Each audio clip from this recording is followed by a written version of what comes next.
Good morning, Vechain family. It's Satoshi Boomin coming at you with another video. Guys, if you have not already, go ahead and pound that subscribe button.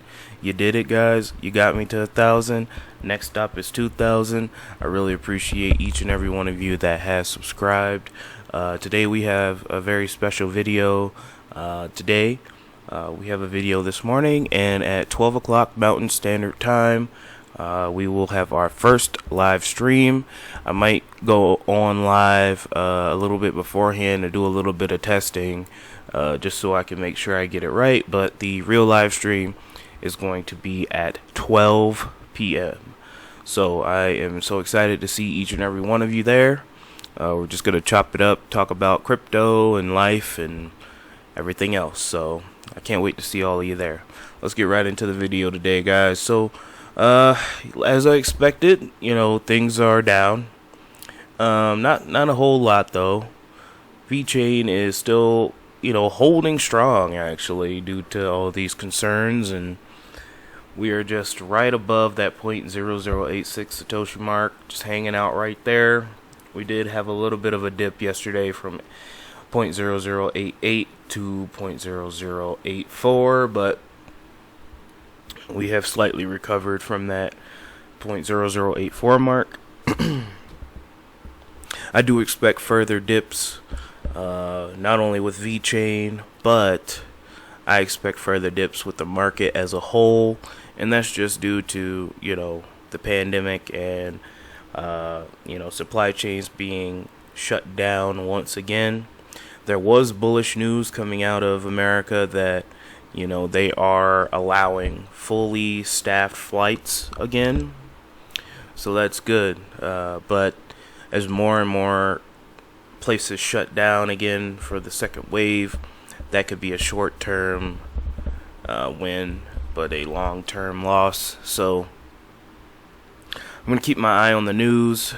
Things really haven't changed much since yesterday. I don't think that markets are going to recover anytime soon. I still think that until, the second wave calms down, or we have another, unforeseen event that takes our minds off of 19, that we shall see a depressed market. But this is good news for us as long-term hodlers, my subscribers, because we can get discounted crypto, and that's how we have to think about it. We're in this for the long haul. We are long-term investors, so a little bit of a discount never hurt anybody. I still expect a fire sale to happen shortly, but that does not stop Vechain from being adopted. I still think Vechain adoption is near, and I have proof of that throughout this video and all the videos that I've done. So let's get on with the news. Alright, guys, the news that was pretty much everywhere on every Vechain forum and everything. Vechain to power dnvgl management solution to tackle 19. So we did a story on this a couple months ago, actually, like a month ago, that they were starting this. Well, now it has been officially released. Dated June 26, 2020, Singapore-based supply chain project. Vechain stated that the Vechain toolchain business as a blockchain as a service platform will be used to support DNV launching a blockchain-powered infection risk management solution called MyCare. Yeah, we've talked about this beforehand, but now it is finally out. So the Vechain to power MyCare solution. Vechain is a distributed ledger technology project focused on eliminating pain points within the global supply chain infrastructure. We already know that.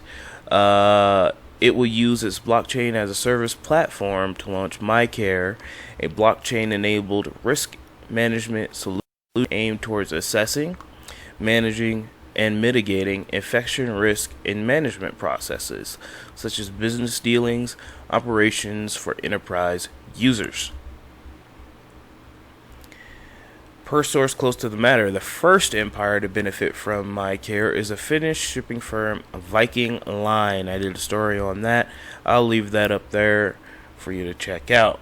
And of course, with all my links, they will be in the description below. Let's take a look at how it works.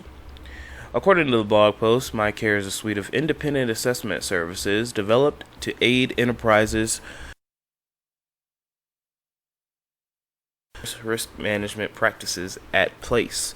In essence, MyCare brings together dnvgl's unparalleled healthcare standards, risk management practices, and mature safety rating standards. Enterprise customers and stakeholders can scan the QR code embedded in the MyCare trust mark to access dnvgl's assessment statement. Most notably, these assessment statements will be stored on the Vechain thor blockchain, which will provide data an added layer of trust and security. I would agree. MyCare's 360-degree approach to risk management will encourage businesses to open their shops once again as the Rona makes its steady retreat from Europe, albeit temporarily. Blockchain Solutions' capability to manage and prevent workplace infection risk, including 19, equips companies to tackle threats posed by contagious viruses and help develop lasting businesses' resilience over time. So, as we can see here, this MyCare solution is extremely important. It's already being rolled out. And yeah, this is great. So we can see here that the Vechain line was the first to implement this. I know that they created an app and they are currently doing presentations for this MyCare solution. So this is just further evidence that we are being adopted and that blockchain and traceability is extremely important in this world. And as we recover from 19 and we, learn from it, a lot of businesses and institutions are going to want to know, they're going to want to know their safety measures, and they're going to want to know how to track these things. Who's had it, who has antibodies, have you had a test yet, have you recovered well from it? So this is just further adoption, and this is really good news. So we're going to move on here. Go ahead and follow Not So Average Joe on Twitter. This man literally posts heat every day. What does the future look like for supply chains? We have a short little video here, and it speaks for itself. It's only 40 seconds, so let's go ahead and take a look at this.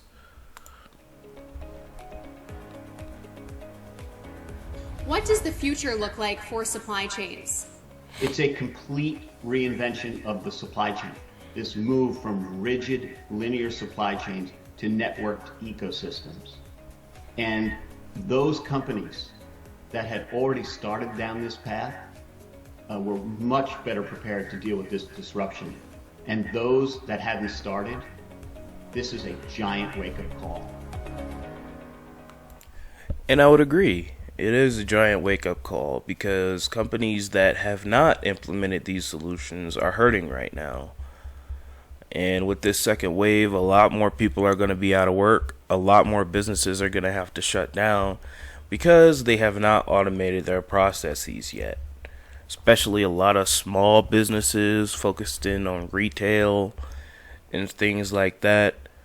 It's a real sad story, guys. And businesses aren't gonna play this game anymore. I'm trying to scream this to the mountaintops, and during the live stream, maybe I might, talk a little bit more about this.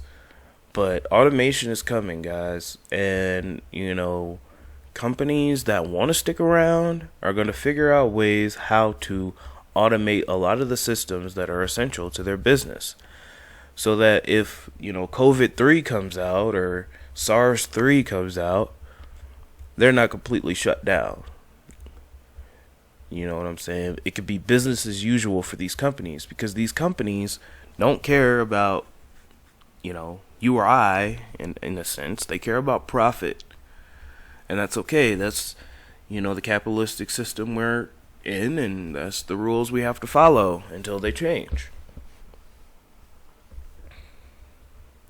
Since they are not going to change for the foreseeable future, companies are going to have to make adjustments.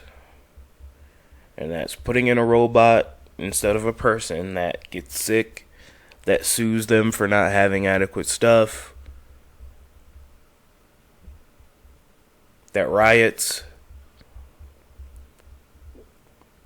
It's going to be a giant wake-up call for a lot of companies and a lot of people. You know, people who aren't really tech savvy, who don't really want to learn, don't really want to seek to adapt with this digital world that we were coming to.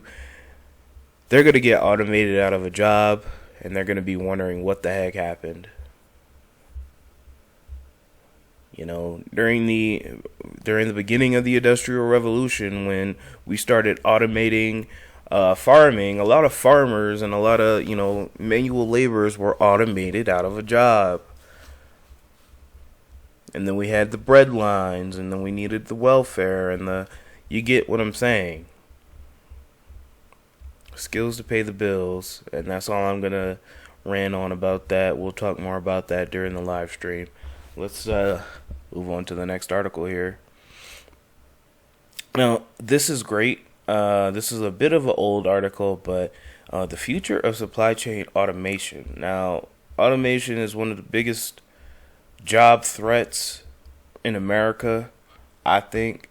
It's not the Mexicans taking your job. It's not the, you know, it's not the immigrants taking your job. It's computers that is taking your job. It's the device that you are watching this video on right now that is going to take your job unless you stay ahead of the curve. And as we can see here, automated technologies have been proven to speed up and streamline processes for warehouse, distribution, logistic organizations, but the majority of the companies are still behind the curve in terms of investment and adoption. You know who isn't behind the curve in terms of investment and adoption? China. They're not behind the curve. They're putting in $70 billion into this stuff. So who do you think is going to be ahead of the curve? Who do you think is going to be first? So, guys, I mean, warehouse automation, 50% we have here. Predictive analytics, almost 40%. Internet of Things, cloud logistics, artificial intelligence, blockchain, autonomous vehicles, machine learning, fulfillment robots, 3D printing, augmented reality, drones, crowdsourced delivery, virtual reality, and digital twins, and delivery robots. 61% of professionals expect capacity requirements to increase over the next year. And here we see a timeline for acquiring new tech, and this is a survey of warehouse managers. 23% already have, 8% have but are looking to upgrade, 10% within 12 months, 1 to 3 years is 21%, 3 to 5 years 8%, over 5 years 3%, and 28% of warehouse managers are not looking to acquire new automation tech, and those 28% of warehouse managers are going to be the ones in the red line saying, I don't know what happened. I thought my job was secure. 49% of warehouse distribution managers say they mostly use manual processes in order fulfillment. 50% of large companies are expected to use AI, advanced analytics, and Internet of Things supply chain operations by 2023. And then 30% of operational warehouse workers will be supplemented, not replaced by collaborative robots within 2023. I don't believe that. I think a lot of them are going to be replaced due to 19. Okay. And then it just goes down to show you some more statistics here. This is a great article. Please read it. This will definitely be in the description below. I don't want to spend too much time on it because we have one more story to get through.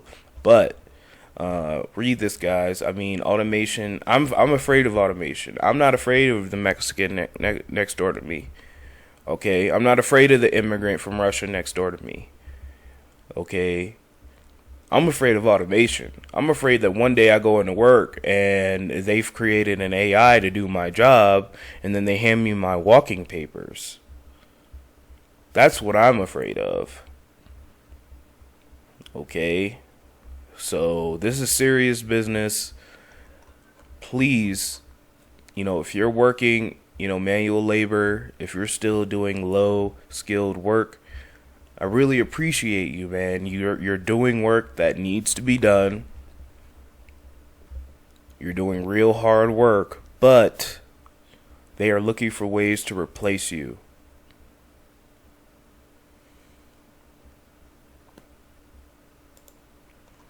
And finally, guys, not like before, digital currencies debut amid 19. Now, this is a very long article here. This goes down and talks about how a lot of countries are getting into digital currencies. COVID-19 has led to an increased interest in digital currencies around the world, and that's for a number of reasons. Number one, first of all, cash is dirty. I mean, cash is just really nasty.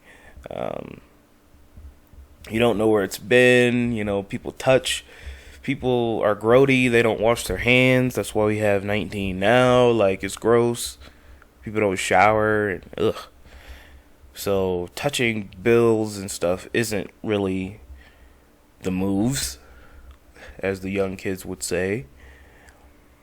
And another thing too, getting cash from place to place is not only slow but dangerous. And the systems we have now, while better than cash, are still very, very slow and unsecure. For example, if I wanted to send money from here to, North Carolina, it'll take darn near 2 days, even if I send it, via the internet. Now, if I send Bitcoin or XRP, it'll take 10 minutes, but we're already on the right side of fintech. But for the majority of people who don't use crypto, who don't use blockchain, sending money from here to there takes like a day. Your bank has to clear it, then it has to go through 5 other banks, and then their bank has to clear it. And then it's sitting in the processing queue, processing. So right now, the quickest way to send money from here to across America is just to send you some Bitcoin, and it'll be there in 10 minutes. Or send you some XRP. Or any digital asset. Send you some Tether. So speed, reliability, security, and cleanliness are some of the reasons why digital assets are becoming adopted. And we see here by the end of the year, the People's Bank of China is expected to launch a digital yuan, likely distributed person to person via a mobile payment system utilizing Huawei's 5G technology, China's vast Belt and Road initiative, and the yuan's inclusion into the digital drawing rights currency basket, which is based on 5 currencies: the dollar, the euro, the yuan, and the Japanese yen, and the British pound, signifies the internationalization of the yuan, which has officially become one of the world's reserve currencies. Accordingly, China has been collaborating with many countries to develop mobile blockchain-based cross-border payment networks. The East Asia Digital Currency Initiative is expected to consist of the yuan, the yen, the Hong Kong dollar, the South Korea won, with the yuan and yen accounting for 60% and 20% of the currency's digital value. Respectively, China is also collaborating with Singapore's digital bank, central bank, and financial regulatory authority to develop a CBDC. Now, America isn't doing that. And again, they are putting in $70 billion into this technology. So they're going to be way ahead of us on fintech. I predict that, in China, they're going to be able to send money super fast to anywhere in the world first before America. We need to get with the program. Not going to go on a whole rant on that. I've been doing that all week. But yes, guys, CBDCs are coming. Digital currencies are going to be adopted Vechain is going to be adopted into supply chain management due to automation, and we are going to a digital economy. It's already being happening. It already was happening before 19, and now it's becoming exacerbated. So, all right, guys, 1,411 days, 15 hours, 36 minutes, and 53 seconds to the next Bitcoin block halving. If you're still with me, thank you. I love each and every one of you. Shout out to affiliate gang. Thank you for clicking my affiliate links down below. You're going to shop on Amazon today anyway. You might as well support your favorite YouTuber. Shout out to Patreon gang. You're helping me get out of wage slavery. I really appreciate you. And shout out to everyone that has subscribed. It's been a long, tough road to get to 1,000 subscribers, but we did it. Next stop is 2,000. I know we can do it. Go ahead and pound that subscribe button, guys. And I can't wait to speak to all of you at the live stream. Let's take a look at the markets and let's wrap things up. As predicted yesterday, guys, it is a sea of red. I do not expect this to change anytime soon. Some coins have gotten hit harder than others. Let's take a look at some coins that have pumped. And, you know, the coin that is the highest right now is crypto.com, and that is up 5%. So, as you can see here, not a lot going on right now. The market just seems suppressed because of 19, in my opinion. And we're going to take a look at any dumps. UMA is dumping 18%. Sucks to suck. BitShares is down. IOST is down. Horizon is down. Balancer's down. Yep. So not much to really say, guys. Thank you again. Don't let your memes be dreams. And I will talk to you in a few hours. Bye.